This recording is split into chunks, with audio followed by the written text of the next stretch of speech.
what are some of the challenges you've faced or had to resolve over that time? With podcasts, I think it's just been, certainly this year, it's just been people's availability. Like, people have been a lot more busy this year than they were last year, and that doesn't bother me. Like, I know everyone's busy and stuff, and appreciate everyone that gives up their time to actually come and sit down and have a chat. But you can tell people are really busy at the moment. For a multitude of reasons, I guess. How about challenges within the setup?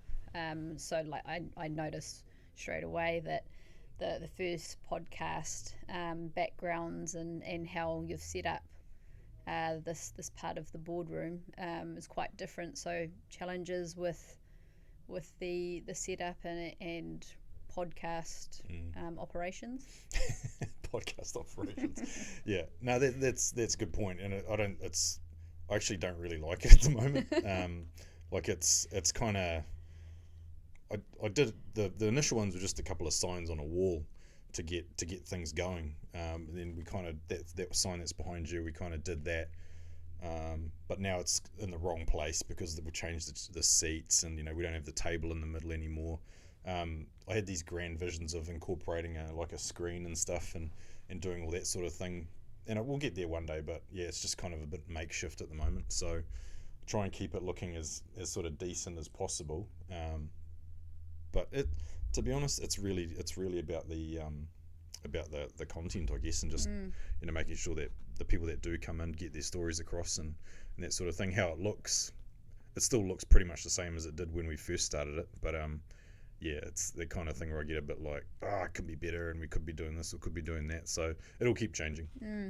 There's a lot that goes into a podcast. You've got the lighting, the sound, then the look of it. So I know that there's been a few little challenges or frustrations. How about highlights? What's some highlights from 1 to 50 podcasts? Clearly number 1 and number 50 are a highlight. I guess in between, we've had some good chats with a lot of good people, and I think the ones that stick out end up being the ones where I haven't actually met the person before. Like, I did one the other day with a guy by the name of Rick from MOD Finance in Australia, and we'd only ever conversed over email. They do body corporate or strata finance, like they call it in Aussie. But we only sort of met, half an hour or 15 minutes before we started recording, having a yarn and just getting to know someone as you're talking to them for the first time. Him and the guy Stuart from Newton Systems, same sort of thing. Just a couple of emails, and you come in, you start recording.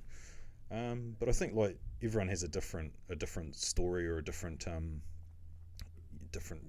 industry or whatever that they're doing. And I just like the fact that we can actually sit down and talk about what people actually do, because a lot of people don't get the chance to really talk about their business or their work or their passions or whatever. So that's been quite interesting. I guess it's the one of the reasons that you wanted to set up the whole podcast was to share experiences and knowledge and build a library. Which, when you look back at the 50 podcasts, that's definitely happened. It's built a library that people can pick and choose the different industries or the different companies or person to listen to.